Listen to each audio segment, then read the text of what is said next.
You had this to say, which I thought was really cool. My conversations with the kids here were easy, and they were very honest about what they wanted. Like the kids I used to teach, our own kids, or the kids that we used to be. They alternate between goofy, earnest, and fierce advocates for themselves and their peers. If you forget the razor wire that surrounded them or the pressure to define them by a bad choice, you might accidentally think of them as children.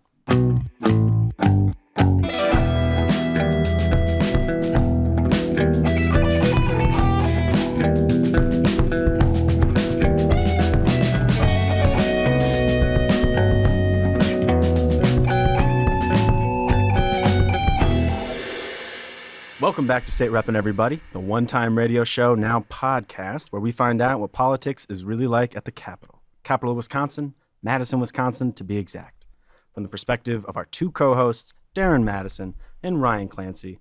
Welcome to the studio today, guys. Thanks again for having us, Will. At Arby's, we have the beef.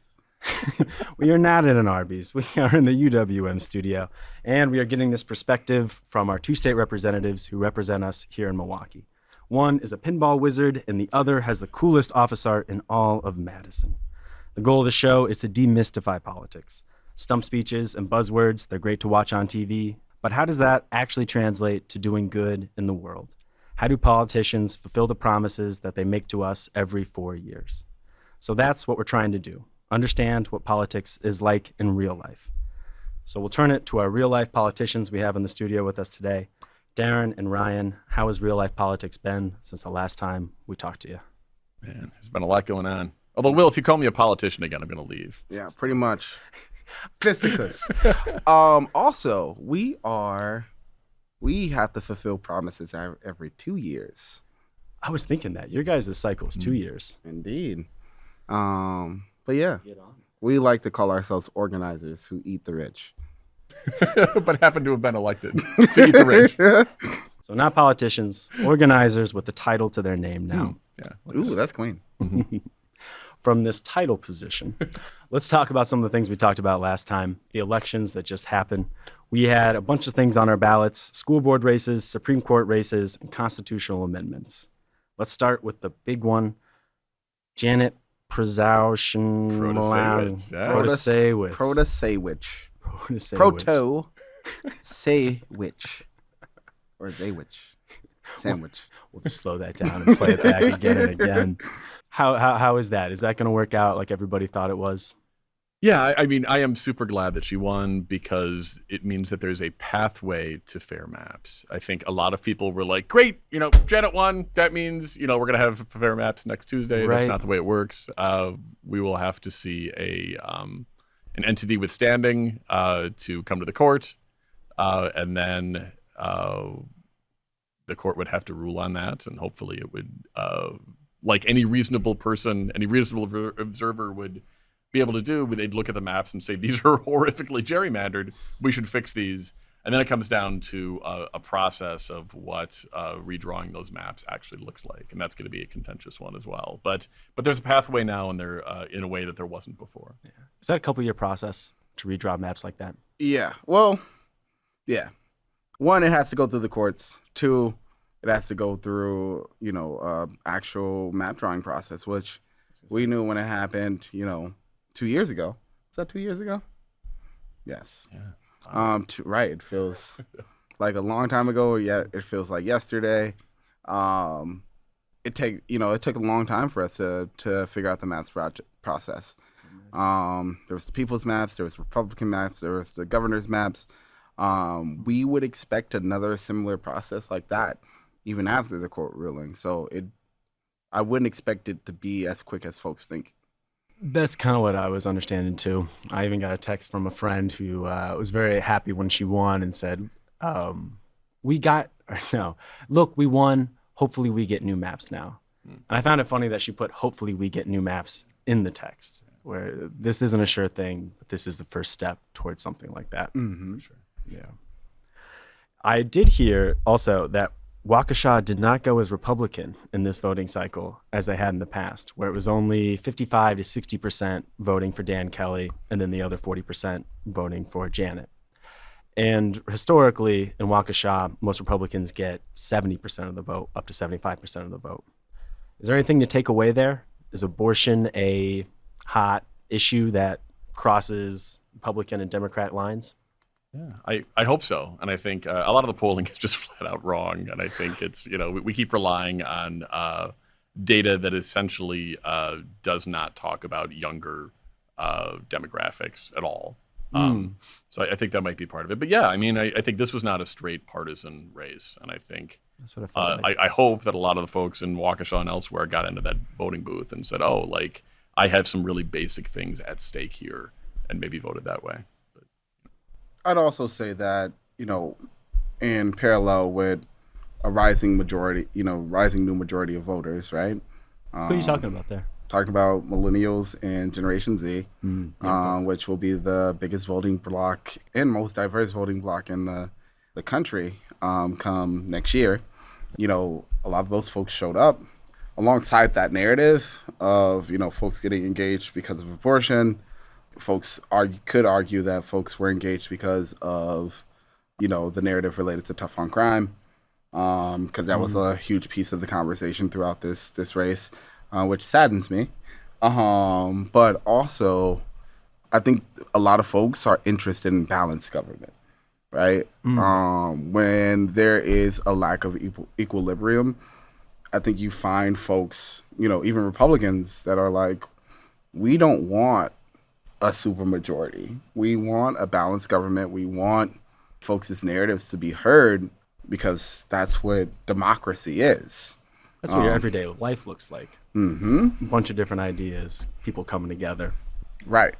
And I think that that's been coming more and more to the forefront of people's minds over the past 10 years. And we're seeing the results of that. This new voting bloc that you talked about, is there talk at the Capitol from Big D Democrats about trying to reach this new younger generation as they become voters? I am frequently disappointed with folks generally, I think moderates generally, about their lack of willingness to inspire that new voting bloc. I think what we frequently see is you have to vote, right? You have to vote. You have to vote. It's really important to young people that you vote, but then we don't give them anything to vote for, right? We often give them things to vote against, and we'll say, like, if you don't vote, then this terrible thing will happen, or this thing will get worse, right? But we're doing a terrible job of presenting a compelling alternative vision and saying things don't have to be like they are now. They could be better, and the way to get there is through policy and through the voting box. We're not doing a good job of that as folks anywhere on the left, including Big D Democrats. True. While on the other end of the aisle, they are training up their base, like, tremendously, right? What does that look like? You got Scott Walker running a whole institution to train Generation Z folks. Really? Like new leaders coming in and putting them through workshops and classes and connecting them to the right people? Yep. Setting up their successors, right? Are Democrats doing that? Not at all. I think there are a bunch of tables that exist to build up new leaders, but there is not a path where, like, folks are looking for successors for folks in the Assembly and the Senate, and so on. If folks aren't planning for who replaces them, they're failing. I will say one of the things that I am really excited about is the reemergence of something called Dem Team, which was folks to the left of, I think, most Big D Democrats. And I think I hope we're in on the planning on this now, but that in the fall we're going to see a Dem Team come forward. What Dem Team was a training and kind of exposure program for progressive Dems. And I think there's going to be a bigger place for folks from the left at that planning table and during that experience. And that was really kind of the progressive bench for the Dems in Milwaukee for a while. We see a lot of folks who went through that program and are now elected, myself included. And oh, you went through it. Yeah, and it was everything from, like, here's what knocking on doors looks like, to, like, the basics of fundraising. But the most valuable part of that experience for me was having people up on stage saying, I had no idea what I was doing. And I surrounded myself with good people, and I ran anyway, and I won. And that was valuable because I think a lot of people don't take that first step. They keep waiting for it to feel righter than it does, and then they just don't take that step. And I think I'm really glad that Dem Team's coming back. I hope that folks from the left will jump in with both feet as well. True. Oh, and I'm so sorry. I did not think about. I forgot about. There's like 3 other tables of folks who are training folks up in Wisconsin. There's Emerge, which is training, new folks who have trained a lot of the electeds that identify as women to run for office and have helped them and supported them winning. Not as progressive as I'd like to see them, but some really dope progressive folks have gone through the program and are going through the program. And then there is entity Wisconsin Progress, which has helped a bunch of folks in local government. A lot of like school boards and local government folks get elected. Yeah. Did you ever take that lesson with you elsewhere in life, Ryan? Because I feel like that a lot of people don't know what they're doing when they start something, and it really does suck for the first year or two as you try to figure it out for the first time. But then after that, you get better and it's good. I watched an Ira Glass video, host of This American Life, kind of restarted podcasting back in the 90s. And he was like, anybody who's starting out making podcasts or art in any form, you're going to suck at it for 3 years. And you're going to listen back and you're going to cringe and you're going to be like, that's not quite good. And that's you having good taste, but your skills not being there. And it just takes time for you to get there and to feel comfortable. Yeah, no, I think that's really an important lesson. And looking back on my life, like that's literally the story of my life, right? Whether it's like starting a newspaper at my high school, or like, running off to a remote island, or literally, jumping into war zones and trying to make things better there. I like being put in uncomfortable positions because I know that I grow when I'm there and I can develop skills that help me. And the next time I do something dumb that I have no idea how to do, right? For everybody listening, is it still scary the first time you do stuff still? Absolutely, yeah. No, it's terrifying. And that's what I like about it to some extent, right? I don't, if I go too long and I'm too comfortable where I am, I'm not growing. That's philosophy to live by. Yeah, that's how I feel every time I have to speak. And it's like every time I'm like, I don't want to do this. But then, you do it. And then you either flop or you do okay or you do great. But you always have that, like, criticism of yourself, right? Because you have where you want to be, like you were saying. And then where you land, which is, like, never there because you always raise the bar wherever you are. You always want to get better. Mm-hmm. Yeah. And like you said, even when you flop, you learn something from that flop. Exactly. So next time. Failure is your greatest asset. When you fail, you grow, like Ryan said. Let's grow, everybody. Talking about constitutional amendments now. We talked about this last time we were on, and if anybody wants a refresher, that's on our March episode. And then we also did an episode with Nate Gillum from the Milwaukee Freedom Fund called Does Cash Bail Make Us Safer? Talking through these. Did these amendments pass? What happened with those? So we didn't expect them to pass. They didn't pass. And I think some folks took that small defeat hard, right? Because they're very invested in it. And I don't want to undercut the terrible effects of this. These will lead to many more people being incarcerated for years to come until we fix it. But I think I'm looking at this as the first part of a much longer campaign, right? And ultimately what we need to do is back the legislation that we're putting forward, which would replace our current terrible system of cash bail with something better, right? With the idea of risk assessment, which is not perfect, but is some harm reduction to that system.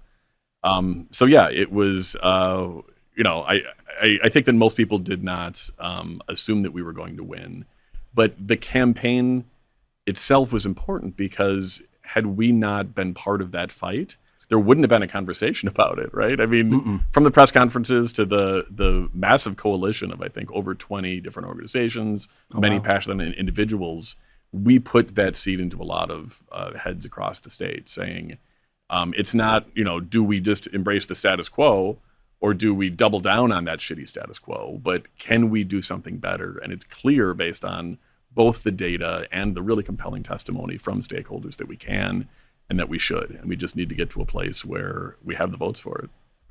And when you said we lost, that means that these two constitutional amendments passed. Both of the constitutional amendments passed. And I knew that the language on them was terrible and unclear and vague. I didn't know until Election Day how bad it was. I had people with ballot in hand in the ballot box saying, I listened to this podcast. I listened to an interview with you or Senator Larson or anything else. I'm literally trying to vote on this right now, and I have no idea whether it's a yes or a no because I can't decode the language on here. And that was bad, too. I don't think we got a fair understanding of what people actually thought.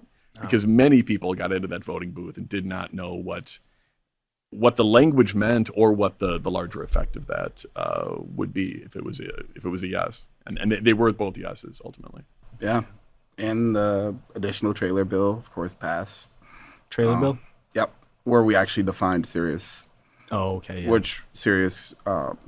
And that means that the legislature now gets to decide and define what serious harm is. Well, so they inform the judges now of what serious harm is, where before the judges got to define that themselves. So that was a constitutional bill amendment that itself did that. Okay, right? It gave the ability for the legislature to define that. The trailer bill was the definition.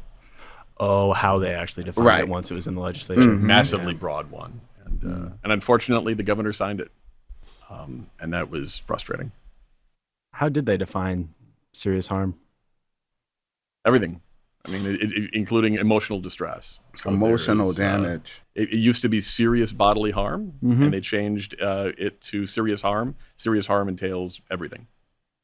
See, that's really funny to me because I can see Tucker Carlson doing a whole segment on this and being, this is woke. Look at them saying that it's not bodily harm anymore. It's all emotional. It's hurt feelings, right? And, and the Republicans, backed by moderate Dems, just redefined hurt feelings as something that can put you in jail without a trial. And it's, we needed plainer language on that ballot. And it is frustrating that folks didn't have access to that. Because ultimately it would have taken, hundreds of thousands of dollars and more time than what we had to let the public know what they were actually voting for. And it was frustrating. But again, this is a first step in a much larger campaign. And we need to replace that overall system. Even had it been a no, all that was doing was doubling down or not doubling down on our current terrible system of cash bail. We need to replace it either way. So I think starting that conversation during the election ultimately wasn't a bad thing, but it's terrifying to know what the effect of that will be until we can replace it. Do you have an idea of what a campaign to educate all of Wisconsin on what this cash bail amendments meant? Do you know what that would take to get everybody fully informed? It'd take a substantial amount of resources. You'd need... Is it money? Yeah. I mean, you need money, you need time, you need literally so many folks on board to do the work, right? One, you'd have to do some of the traditional campaigning tools that like a candidate would use, right? Commercial, radio ads. That's what I'm imagining. Mailers, right? But then you also need to have folks who are literally doing presentations in communities, in every community throughout the all 72 counties. Having town halls, listening sessions. Yes, like you'd need every local official, partnering with community organizations, actually telling folks what this would do. Because the way that it was written was innocuous. And the good part is that, we already have the coalition in place to replace this. And these are some of the best organizers I know. It's, the ACLU, it's Expo, it's Wisdom, it's all these phenomenal organizers. The problem is that those organizers and their efforts and their dollars are taken up by all these defensive things. They're trying to push back on all the serious harm that's happening right now. I always wondered. And it's tough to split your effort between, fundamentally changing a system like we're trying to do and just trying to do that day-to-day harm reduction. Because many of these organizers are pushing to make situations better, like in jails and in prisons right now. Yeah, because there are people dying in custody right now. And it's hard to find time for everything. It's hard to find the resources for everything. but we know that this is a struggle worth engaging in. True. You're fighting on all fronts. It's hard to marshal your forces. Those weren't the only constitutional amendments. Well, not constitutional amendments. No, There was- referendums. Valid questions. Referendums, yes. Valid questions. There was one on the Milwaukee County ballot, too, about abortion and women's rights. How did that one go? Well, I know because I wrote that one. I tried to get it on the last ballot, and it didn't quite pass. And then with the help of many grassroots organizations, we dragged the votes out of the moderates so that it was on this last ballot. On the county board? On the county board, thank you, Reproductive Justice Action Milwaukee, and the many other folks who advocated for that. It passed with a 77% of Milwaukee County voters showing up. And that is the sort of clear mandate that will become the basis for eventually, overturning that horrific 1849 state law that we have. So it's, it did not immediately have a legislative effect, but it did have the effect of saying 70, you can't get 3 out of 4 people to agree to anything, right? That is huge. That is absolutely a mandate. So for anybody to say that Milwaukee County voters or Dane County voters or any other places where this appeared do not believe in this is ridiculous. It's totally false. And those numbers will literally be part of the legislation when we finally overturn that 1849 ban. I was going to say, what are the next steps? Getting people in place to be able to vote to overturn that 1849 ban. So this is at the state right level. now we are just hanging in with the 1/3 at the Assembly. We don't have 1/3 of the Senate, and we need to get a majority to get that passed. True. Also pairing that with a legal case that'll go to the Supreme Court. So there'll be a fight in the courts. There'll be a fight in the legislature, and hopefully we get the results that we need. Fight on all fronts. Mm-hmm. All right. Let's talk a little bit about your guys' visit to the youth prison centers at Lincoln Hills and Copper Lake. Thank you for filling in my words for me. It's a little bit north of Wausau, and you guys got to see the conditions. What was it like there? Who'd you talk to? So and those visits don't get easier, right? I mean, I've been in visiting youth prisons before. I've been in adult centers before, but it is hard. And to some extent, you're focusing on the details. It was really important for me and for Rep. Madison to talk to the stakeholders. That means talking to the kids in custody, and that was a whole negotiation before we got in there. I think the default is you show up to one of these institutions and they show you a very clean individual cell, if that, and they show you what they want you to see. And I didn't have any reason to do that, right? I wanted to actually talk with kids. So one of the conditions that we negotiated before we went was we want to talk with the kids in our custody, and we want to eat a meal with them. So we were sitting in a boardroom essentially, and I'm like, yeah, when do we get to go do that? And they're like, oh, we're bringing a couple of kids in here so that they can eat with you in this conference room. And I'm like, that is the letter of what I said. That is not the spirit. So I want to go eat with kids where they eat, and just talk to the kids that are in our care. And we went back and forth on that, and ultimately they let me do it. So I sat down at a table with 3 kids. There were 4 seats there, and eventually the minder from the governor's office went away, and I was able to have really candid conversations with those young people. Did the dynamic change when he left? Yes. Yeah. And it was, and the kids for their part were extremely candid, and I was really, really glad to be able to have those conversations. And those conversations were much, much different than if you have a couple of young people and many adults, in positions of authority. And I'm really glad that we pushed for that. And I'm also glad that hopefully sets a precedent for the many adult institution visits that we'll be doing in the future, because we've had a good level of access that I think allowed us to ask questions and get answers. And that was all good, but ultimately it was really, really difficult to be in an institution like that, because and some of the things going on there are good. Are much better than what Lincoln Hills and Copper Lake were, right? They have a music studio, and they're very proud of that. They have welding, and they have a workshop, and those things are all great.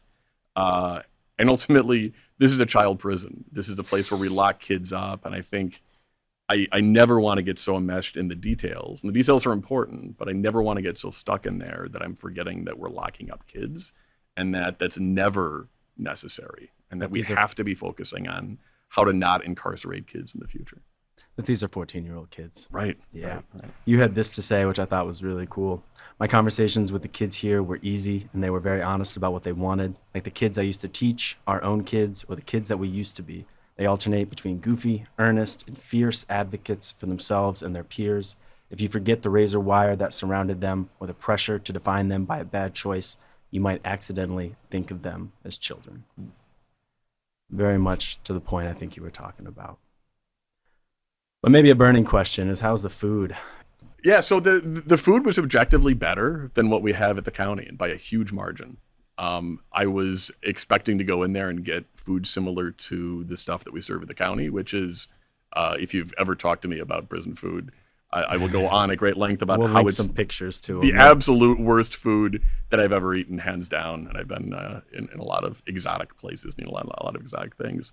The food that we're serving at the county is garbage. The food that we're serving these young people, and I made sure, like one of the reasons I wanted to eat a meal with them was to be like, no, really, is this like a special meal, or is this really what you eat day in and day out? It was decent, right? I mean, this was on par with like an MPS meal. Kudos to them, and the reason really is twofold. One, we spend a lot more per meal. I think they're spending about $4 per meal, which does not seem like a lot, but is far more than the $1.38 that we just raised the price per meal to at the county. It was, I think, $1.20 or $1.10 prior to that.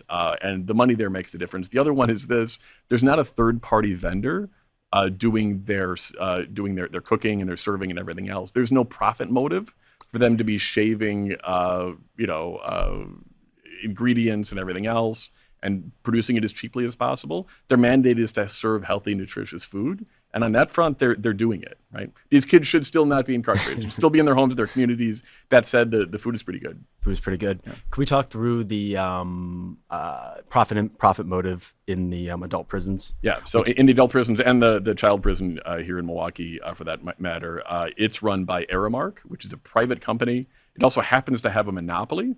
So it runs both the commissary and food service directly. So where you can buy food at the convenience store of sorts, and then where you get the actual food that they serve you. So the only food that you can get when you're in jail comes from them. Is from Aramark. And actually, there's a third leg of that, right? So if you want I think it's a $14 cheeseburger. I remember that. They will sell that to you too. But there's a profit motive there for them to serve food that's so bad that people in our custody need to supplement that, both in terms of calories and flavor and everything else, with money at the commissary. So Aramark has a vested interest in serving food that is so bad that they then make more money in the commissary. And that's obscene. So we are making efforts to change that at the county. We just saw actually a report this last month from the sheriff's office and what used to be the House of Corrections saying that it's feasible and laying out the cost for it. So we'll be looking at that in the next 2 months too.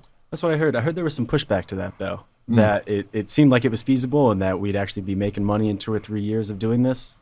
But there was still hesitancy from it. Yeah. Well, and part of the plan is like right now, both the jail and the HOC have 2 people doing the commissary work. The plan that they coordinated on now has a staff of 9 to do the same work. So they're like, oh, it's going to be really expensive. And I'm like, well, only if we create, 5 additional positions. So there seems to be some institutional hesitancy to get us there, but it is absolutely possible.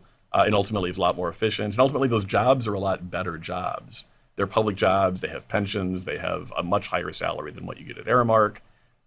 And they have the mandate to serve healthy, nutritious food rather than a mandate to make profits for their shareholders. That seems positive. Darren, did you hear any stories that you took with you, or lessons that you learned, or anything that you want to take to the legislature and change that you can make in Copper Hills or Lake Park, which I messed up both those names again? You did. Copper Hills is a combination of Lincoln Hills. Yeah. No, I mean, the narratives that getting to meet some of the young people and hear their stories, and what they need was what's beneficial. Also seeing in the Copper Lake section of the youth prison, young people's cells, right? As they are, not the clean cell. I got to see one of the young people's, messy cell, and she was like, "Don't look in there." And she was like, "Wait, it's messy, but you can look." And then talked about how I was a really nice person, and I appreciated the conversation I had with her. But it was a reminder to me that we should not be incarcerating young people. And what we're about to do with young girls and sending them to Mendota, sending all young girls to Mendota, is not the way forward. I mean, I said when I first was running that we needed a different plan than replacing Copper Lake with Mendota for young girls, right? We have less than 10 young girls in our custody statewide. No. It's either less than 10 or it's either somewhere in between 10 and 12, right? And it's always in that range. It's never higher than that. And a lot of those young girls don't need to be there. They need to be in their communities. They need mental health services that make sense. And sometimes they need other services, and sometimes they just need families.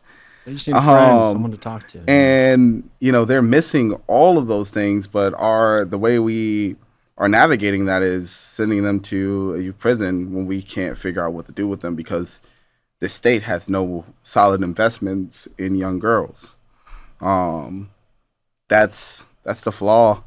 That's what I'm hoping to do work around. That's what I said on the campaign trail. Like, we need to actively protect our young people, especially our young girls. Yeah.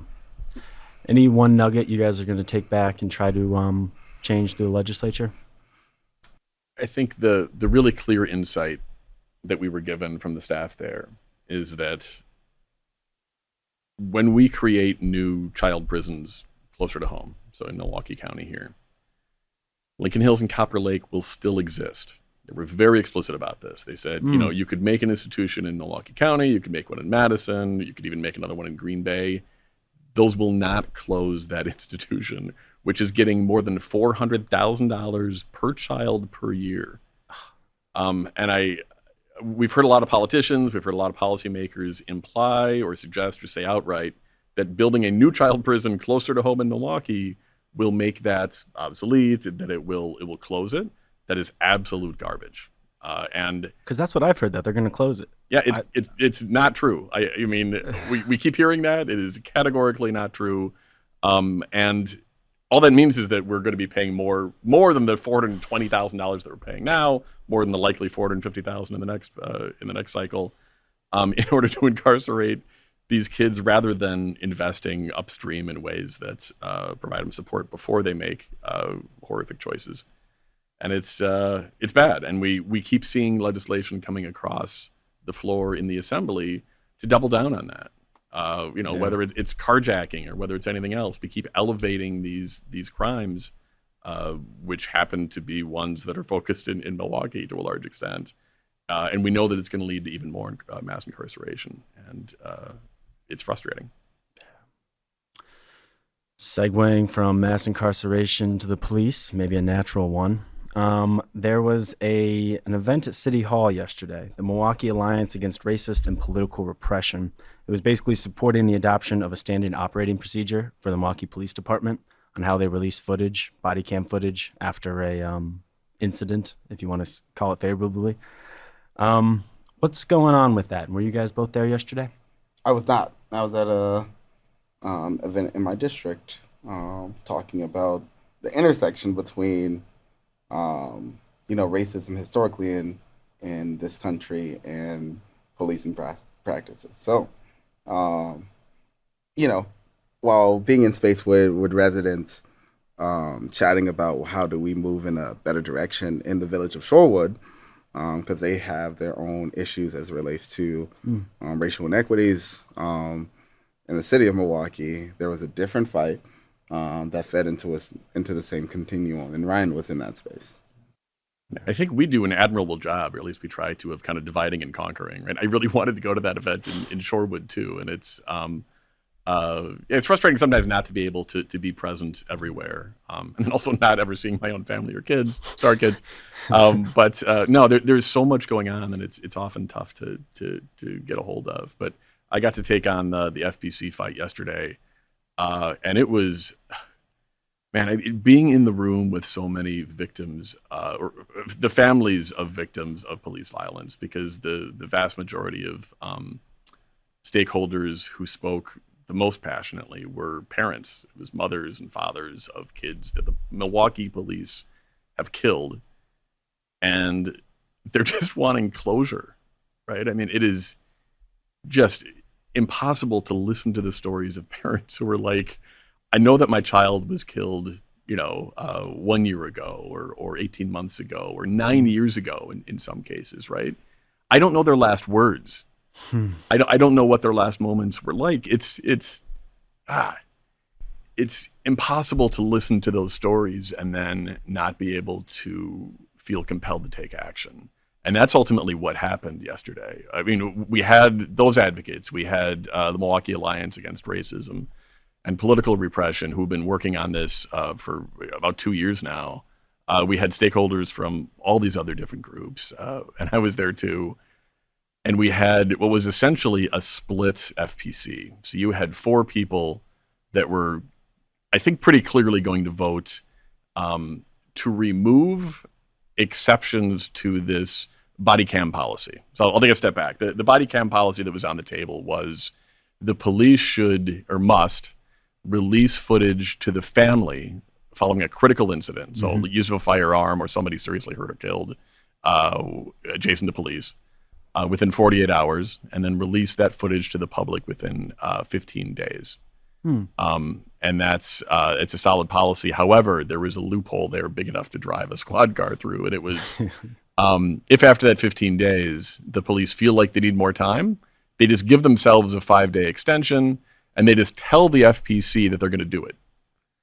There's no yes or no. There's no anything else, and the reason could be we feel like it. That's what I was going to say. They don't, they conceivably would justify it and say, there are privacy concerns or these vague things, but they could just keep doing that. So rather than having it not released for 9 years, you would just have, extension after extension for 5 days, which is not a significant improvement. So you had ultimately 4 folks on the FPC who were clearly going to vote to remove those exceptions. And then you had another 4 where it looked like they were leaning towards keeping them in, and you needed a 50% plus 1. So a 4-4 tie would have split it, and they still would have passed the policy, but it would have had that huge loophole in it. And ultimately, you had 4 votes in favor, and then you had 3 against, and it came down to the chairperson, who had already spoken out about the need to have the exceptions in there. And to his credit, he voted for it. It removed the exception, and the room just went wild, right? I mean, and it was a big thing. And then they went on to pass the amended policy unanimously, and it was a huge victory. The system is still terrible. I should point out that there are many times, including in my own case, in which body cams aren't on they aren't on at all. They were turned off specifically. So I think that's another fight that hopefully the FPC will see soon. But it was a big victory. Until this morning, of course, when the police association, the police quote union unquote, filed for an injunction to stop that from going into place. So we got defeated democracy-wise. So we're going to go to the courts. Yeah. Yep. And FPC is the Fire and Police Commission. Yep. Yeah. Which was a tool used to created to provide public oversight to policing. Okay. But it's not always used as that tool. And, as we've seen, it's flawed in its own right. Yeah. Was that vote dramatic? It was extremely dramatic. Was that going down the line and each person said yay, and then there was a sigh of and relief I assumed that the chair was going to vote against taking out that loophole, and he didn't. And I am very grateful for that. He then went on afterwards to make a big speech about how everybody loves the cops. Vote. So I was like, I was gonna go thank him profusely afterwards. And I was like, you know what? Got his vote. I appreciate I appreciate that. We'll leave it there. I can't imagine that speech going over too well to that audience. No, it was. Yeah, I think there were some mixed emotions after that. I think the framing of it was just because we did this thing, just because we gave you this little bit of accountability and transparency, doesn't mean we don't love the police. Oh my gosh, the police are great. And he went on, and I think he lost the room, but he did a really good job of reading the room about 20 minutes before that, and I'm grateful for that. Well, that's positive. Do you think the injunction is going to stop this?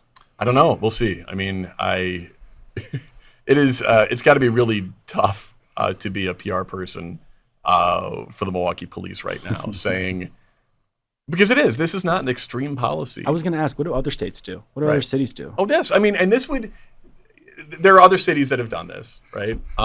This wouldn't be us leading entirely, but this is the city of Milwaukee being ahead of the curve on something which ultimately has to happen, right? I was going to say. But I understand it. I get that the Milwaukee Police Association doesn't want the public to see the uncut, unedited conduct of their officers because it's often reprehensible. But it's been interesting to see their statements on this, being like, oh, it's not about that. It's about it's just a bureaucratic hurdle and everything. And I'm like, you are a department that gets half of the city budget. You're by far the biggest department in the city. The idea that you can't release a clip within 15 days because it is tough or hurts your feelings is problematic, I think, to say the least. Do you guys have anything to do, or have you guys seen the billboards around Milwaukee that show what our city budget is spent on? Yes. Those are beautiful. The ones by the African American Round Table. Yeah. Mm-hmm. Show it, it's a bar graph, and the whole thing takes up the police budget, and then city libraries and fire department is half of that, maybe a quarter of that, and it's on all the buses, it's on billboards. It's pretty powerful stuff. Yeah. And again, the campaigns like that takes a lot of resources. I was thinking that. The Round Table was able to procure quite a substantial amount of resources from, a lot of cornerstone donors, including a huge amount of folks from the community. It'd be dope to bring in Raisha from the Round Table another time, or Devin Anderson to talk deeper about why is it important for us to be educating residents on this distribution, and how that will impact us over, how it has impacted us, right? Where we're really cutting to the sin, we're down to the wire as it relates to cutting resources to maintain this, unrealistic budget. And we're now facing legislation at the state that will codify, this level of expenditures in policing, in this, in the state and in the city. We will not have the ability to balance our budget in a way that's meaningful if the legislation that's currently being proposed passes. Let's talk through that legislation. So this has to do with shared revenue, which we talk about sometimes and all of Milwaukee talks about all the time. How there's strings attached. So I hear that the legislature is trying to increase or thinking about increasing shared revenue. All the cities and municipalities in Wisconsin pay into Madison and then goes into a big pot. Then they redistribute that pot around Wisconsin cities for state funding. And then who pays the biggest amount into that pot? I've heard it's Milwaukee. Is that true? It's true. It's true. And yet we're constantly demonized for being this leech anchor on right. And it's not. I mean, objectively, we are the engine that drives the state, right? Yeah. And so, go ahead. Yeah, and then you talk about this bigger fight that every county and every municipality is facing, and the narrative that's happening in the capital is that we need to address shared revenue, but we need to ensure that Milwaukee's not wasting money. And it's no, we're doing literally everything that we can, but we need our fair share, and we need the autonomy to be able to do what we need to do. And so the legislation going around is trying to cut that autonomy, correct? Correct. So that how does that work? Yeah, so essentially they would say you will get more money as both a city and a county. However, Okay. there's a big but though, right? And it's this big. It's not a string attached. It's like a big steel cable. We'd give you more money. However, you can never take a single dollar away from your law enforcement budget without us attacking you. So for every dollar you take away from police, we're going to reduce the amount of shared revenue that we give you dollar for dollar. And that would effectively mean, the city and county level, that nobody's ever going to do that, right? Because if you take money away, and this isn't about totally eliminating the police like next Thursday, right? I don't think so. But like if you, for instance, as many communities have done, if you want the police not to respond when somebody needs housing, or if somebody's having a mental health crisis and you want to send out people that don't have a badge and a gun and aren't as equipped for that as somebody with a mental health degree, the state would then punish you severely. They'd punish you. They'd take away all those dollars that you took away from the police and want to give to like mental health or housing, so that you couldn't do that. And that is a incredibly brutal policy. It's also taking away local control, right? I mean, we're at the state now, but I know that folks on the city level and the county level and the school board level, for that matter, they know best what their constituents want. And they should have the autonomy to spend those dollars as they see fit. And this does exactly the opposite. That goes to Darren's motto. What's your motto, Darren? You know me. Gotta be great. That's it. That's a different motto than I was thinking of. But, no, those who are closest to the problems are the ones closest to the solution.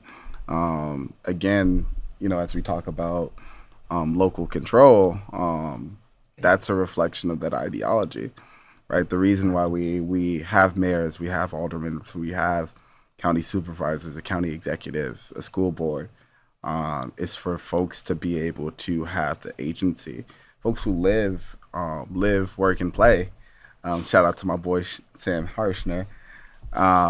Live, work, and play in our cities and our municipalities and our counties, to represent themselves and govern themselves. As opposed to folks from around the state telling them, what they need to do to live sustainably, knowing none of the conditions that folks are navigating. That's what I'm thinking. Even just human capabilities wise, how's someone in Madison going to hear what's going on in Milwaukee? No, for sure. And they're happy to talk at length about Milwaukee. I am still struck every single time we have a floor session how many of the Republicans' floor speeches just trash Milwaukee, and they think they're getting some sort of political mileage out of that. But ultimately, what we're going to see in the next weeks and maybe months is a fight about not do we need shared revenue, because everybody in local government, whether it's county or city or municipal across the state, knows that we need shared revenue, but will that come with strings attached that are incredibly damaging to those communities? And we're going to see whether our local leaders are going to stand up for that autonomy and stand up for the priorities of their residents, or whether they're going to do what the Republicans want them to do and totally give up local control on this. Yeah. Do you think that they want to stand up for it? Yes. Yes. So the reality is this, right? There's a lot of things that folks have to navigate in their decision-making process.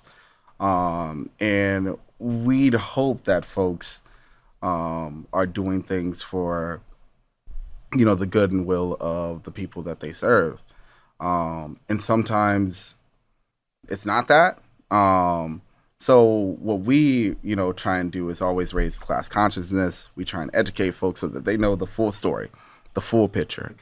So that residents themselves can hold anyone accountable, including us, to making decisions that meets their needs, as opposed to fueling the narratives that are passed through media and passed through folks who aren't fully informed. Right? When we are dealing with crime in our neighborhoods, folks' instant reaction is, we need more cops, including, folks who have been directly harmed by cops. Oh yeah, definitely.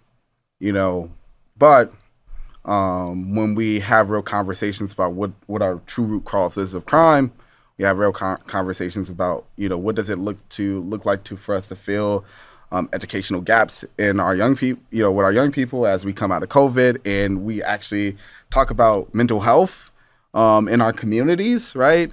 And educate folks about what those solutions could look like. More often than not, I'm pretty sure you'll get folks who will say cops aren't the way to go for these investments. We actually need to be investing in our education system. We actually need to be investing in healthcare. We need more therapists. We need better healthcare. We need, affordable housing. And that would reduce crime. Mm-hmm. But, the narrative that, folks are violent and, they're just doing that for no reason. It's what we have going through the radio waves, through TVs, through social media, and that invokes fear, and that, the narrative that the hero is the cop who wears the badge. In this story, it's the one that's being sold to the residents, and that, that's what's prevailing right now. But at what cost? And we see that cost on the billboards that the Round Table put up. That's costing us healthcare. That's costing us our streets being maintained. That's costing us education. That's costing us mental health services. That's costing us the ability to live in our own neighborhoods and thrive. And that's what we're trying to do. And that's what we hope local leadership at every level of government, local leadership in the city and in the county will carry with them when they have these conversations. Absolutely. And that's why I'm so grateful for the work of, AART and others who point that out. And I would say that everybody in Milwaukee is harmed by the cops, right? It doesn't mean that a police officer, killed your child necessarily, although that happens. It doesn't mean, that you were pulled over unfairly and beaten. It means that because the police exist and because they work so hard to expand their footprint, that we can't have those other things to the extent that we deserve them and that people want them. I think that's why when you see that billboard, you can be like, damn, that's, this is why we can't have nice things. This is why the library is closing 2 extra hours early for the next 2 years. Exactly. And that was a fascinating conversation because when that budget came out, and it was presented as a cut to the police, the last city budget, and it was not at all. It was a significant increase to their dollars, but they presented it as a cut. People started saying, wait, like we do value our libraries. When I envision what a great community looks like, it has a library in my community, but it doesn't have a cop on every corner. And I think that's ultimately how we win that fight, saying it's not that we hate police or we don't hate police. It's do we value other parts of our community more than this omnipresent law enforcement? Punishment. Yeah. Anything else new in the last month we should talk about before we get to community questions? Oh man, we could talk about billion and five things. I was in Chicago at the UDSA conference. There's a national strike related to UPS that's happening right now. There's a bunch of things happening in the Capitol. Me and Ryan was just on a panel this past, yesterday? Was that yesterday? Yesterday? Yes. I believe you. I can see their eyes swimming right now. I believe me too. I believe me too. No, it wasn't yesterday. It was the day before yesterday. Talking to young people about, what does it look like for us to serve in the state legislature at their, and being able to meet their needs. And, we've been doing so much. And it's been a little bit over 100 days. And it feels like a flurry, like a whirlwind, right? Every day's a new battle. Every day's a new struggle. And every day's a new small victory that we have to navigate at the expense of Ryan's children. Sorry, kids. Sorry, Sebastian. in my sanity and gaming time, because I need video game time. I'm picturing the Obama picture now, the before and after of you guys. Oh, right. Legislature. Oh yeah, my gray Seeing hair, the silver lines fox. come on. Yeah. Oh man, I can't wait until I get gray hair. And walking around with my cane.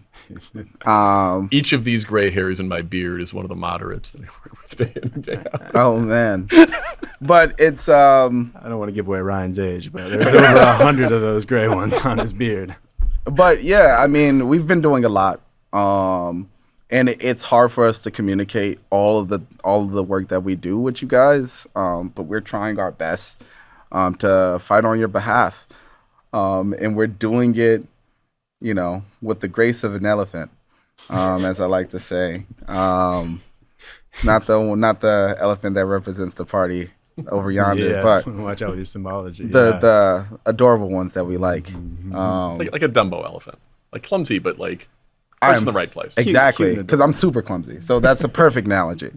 Capitol buildings all made out of granite. You're good. Pretty Don't worry much. about it. Only And that's why I'm grateful for this forum. I mean, it really is nice to sit back and kind of unpack these things and say, wow, like a lot has happened at the last month, and this is helpful. I bet. We're glad to have you, and this is good, I think, for hopefully everybody. So let's get to the best part, community questions. We'll start out with a really easy one from Zeke here. What's your favorite food in Madison, guys? Ooh, Banduang, Indonesian restaurant, has Indonesian food. I hadn't had Indonesian food since I lived in Indonesia many years ago, and it's fantastic, and I eat there all the time.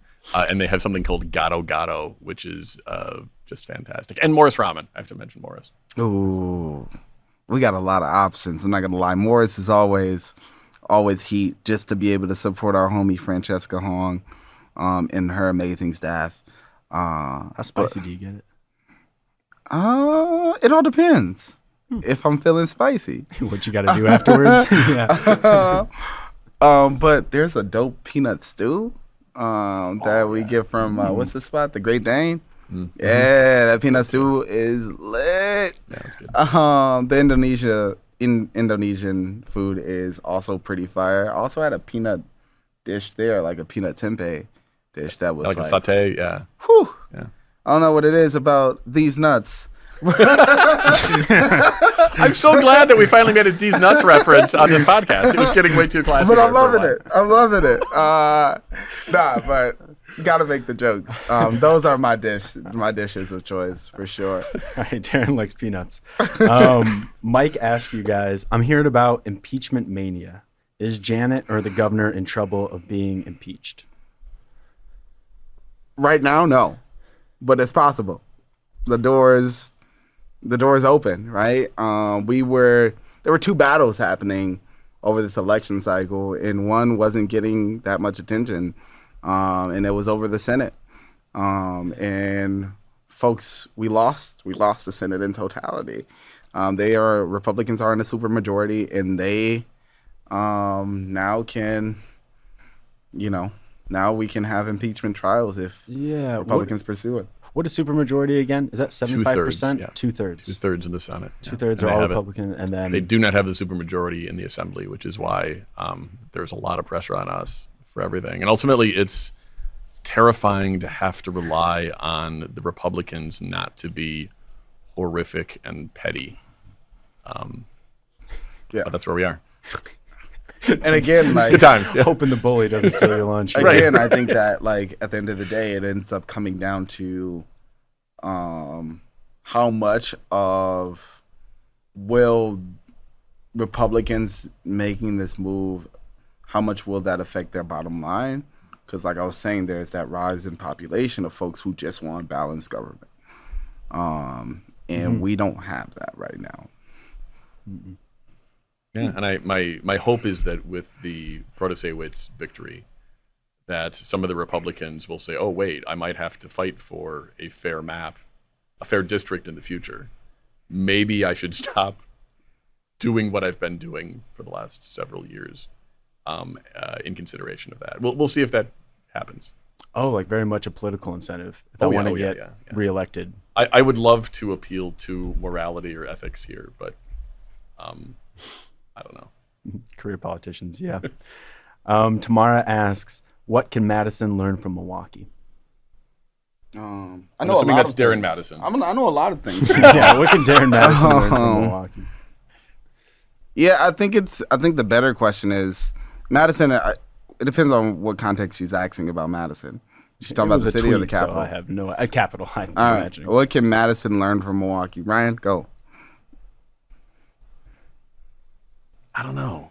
I mean, Milwaukee's an amazing place, and it has really good organizers. And I hope that, I hope that Madison, both the capital and the larger city, will take a page from Milwaukee's maybe electoral victory book. But there are also amazing organizers and activists in Madison too, and it's really nice to be there frequently enough and to start making those relationships and to try to start developing relationships between the amazing grassroots organizations in Milwaukee and Madison and strengthening those. So hopefully we can be a small part of that learning while we learn ourselves about what's happening in Madison. True. I'd argue that Madison has an equal par of organizers.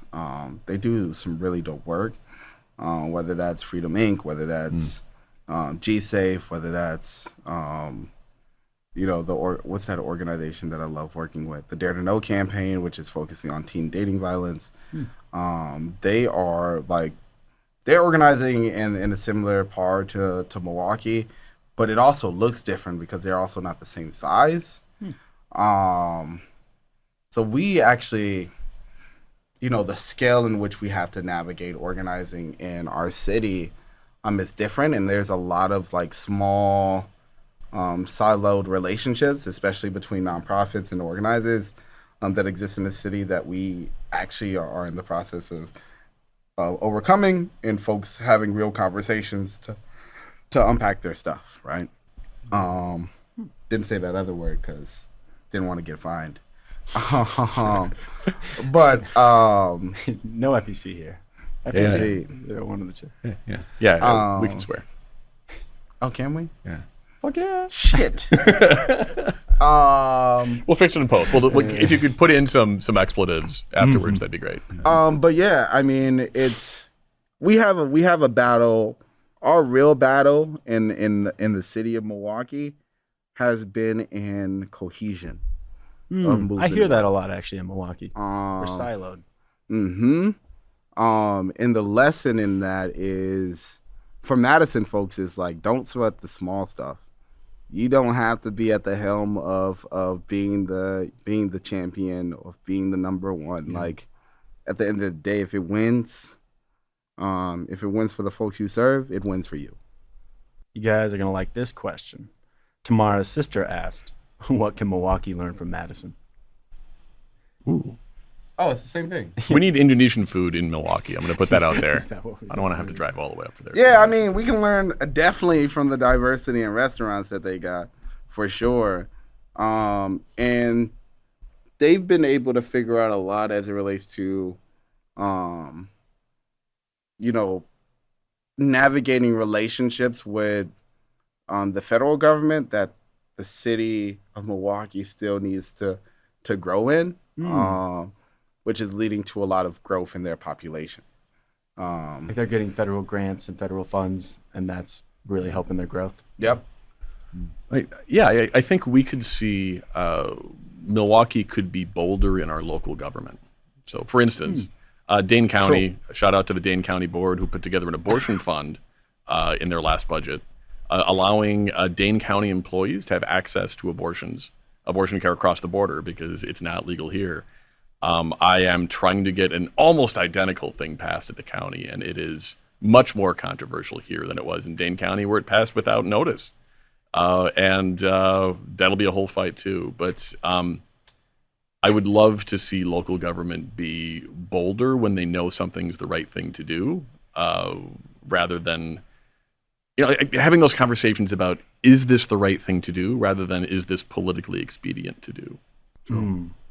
Politics is a little more entrenched here. Yeah, I mean, doing the right thing requires a lot of work.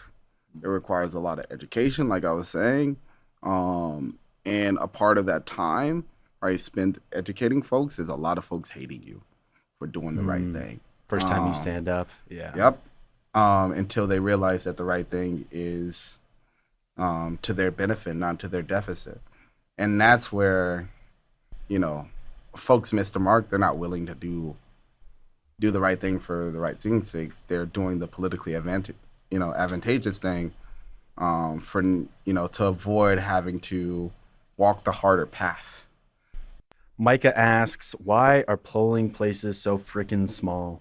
Why was there 5 in a 1 mile radius of me on April 4th? I don't know where he lives. I experienced the same thing in all fairness. I really hated it. I had to walk across the street and they told me, nope, you're 2 blocks the other way. Why are there so many polling places? Why can't we figure why? So, and ultimately, I would argue that's a good thing, right? So not everybody has access to transportation to easily get to those. I'd much rather have more smaller places, but also some consistency in where folks go. So what I've seen is that people get used to voting in one place and then they change it. And that's been tough, this year, and that's difficult.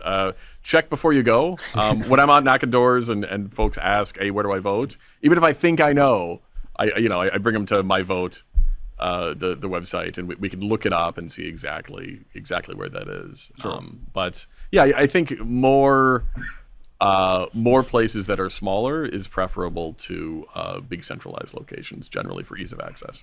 And I believe polling locations are based off census tracts, as opposed to just throwing darts at the wall. I think where a lot of the variance ends up coming up outside of that is when the polling location is having some issues, whether that building is going through new ownership or being demolished or something like that. Like that's where you get a change in the polling location. But other than that, for the most part, they stay the same for 10 years.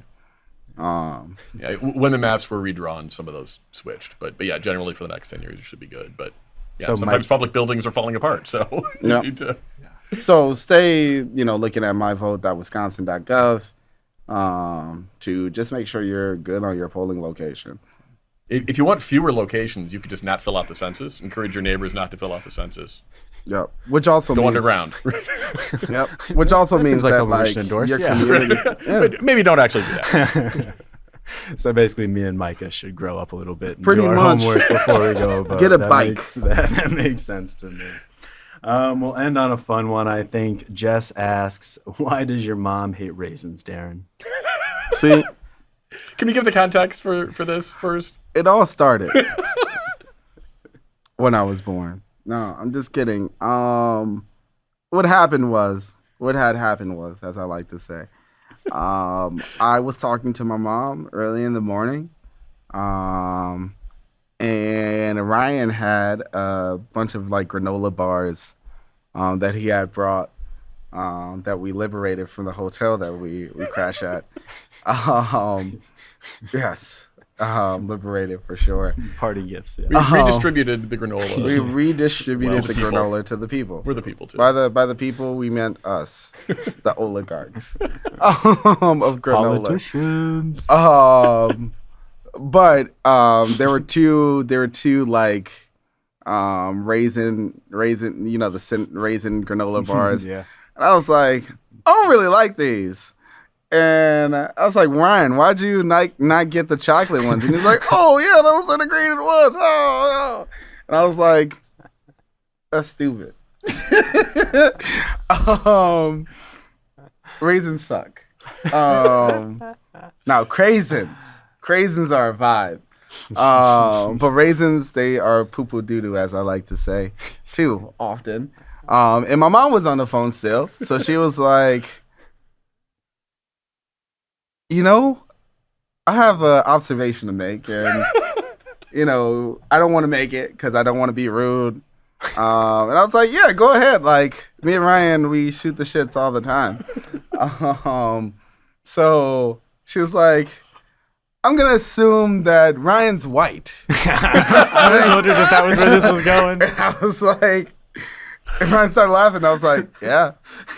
And she's like, yeah, because white people put raisins in everything. And For sure. Like, white people do put raisins in everything. I grew up with a lot of raisins. I need to actually. correct the record. I want to go on record clearly here as saying I am a fan of raisins in granola bars. I have never, ever, ever put raisins in macaroni salad or anywhere where they don't belong. Hashtag not all white people, not all cold salads. So I'm not But gonna that is lie. a crime. We should work on bipartisan legislation which outlaws raisins in macaroni salad. So to double down, all right, on this narrative, all right. When I came to dinner, we're eating what at Becky's parents' house, which was shit. great. No, that's true. Which was no, great. we ate like a chicken dish that had raisins in it. Chicken, Damn it. gravy. We can fix this in post, right? We can raisin take this out? dish. Oh, man. All right. This And is what gonna does that be- mean? This is going to be on an White attack ad people. someday. I'm just saying. Just saying. White people put raisins not in lying. No, that's everything. true. You know what I'm saying? I'm not gonna lie. I end up liking it, but I was skeptical because I'm like, raisins in chicken. I'm guaranteeing a black household you never find raisins in chicken. No, that's Just I saying. forgot about that. Thanks for saving this for the live podcast. This is good. And also now you just cost us all that big money from Big Raisin. Big raisin. We lost it. You know, we'll never get those big checks. But the craisin industry is gonna. I was going to I'm say, just saying. craisins Shout out are to all Ocean about Spray. Exactly. I'm like craisins. I remember like the craisins that they gave you in, with breakfast, or sometimes at lunch. Oh yeah. Fucking fire. Yeah. So yeah, craisins 2024. Oh, I can't believe I got called out for raisin usage. I was just adjacent to it though. It was I didn't put them in that dish. I wouldn't do that. I was No, complicit. no, no. But That is your family. That is your family. those are my in-laws. I love them, but yes, they put raisins. I mean, they were super dope, and that dish was dope. But still, it still feeds into the bottom line that white people put raisins and weird stuff, That's fair. Damn it. and that's a direct relation to you, Ryan. We have work to do. I'm just saying, growth is possible. That's I mean, that's the only thing wrong with white people in Milwaukee right now Yep. is our propensity to put raisins in shit where it You doesn't know. belong. Other than that, I think we're good. Not racism. No. Not feeding into other inequities, but It's raisins. raisins. Yes, Raisins are our problem. in raisins 2024. Feed the craisins 2024.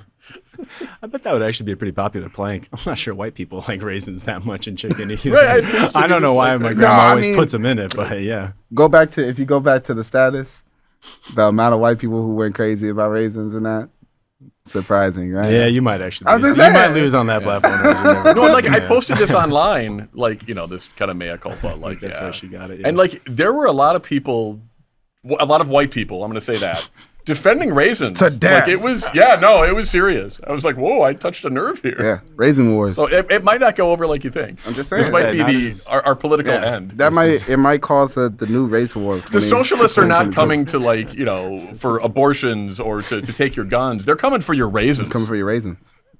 Redistributing raisins. I heard Darren say it's not a race war, it's a raisin war. It is. Oh no. Pretty good. Oh wow, that's really good. Well, on that fun note of solidarity, thank you guys for coming today. Any last words you want to end with? Well, thanks for having us. This is great. Yeah. Raisins are poo poo doo doo. Vulgarity is just out of control. Take that with you. And well, thanks for listening, everybody. Like always, take care of each other, and we'll talk to you next time.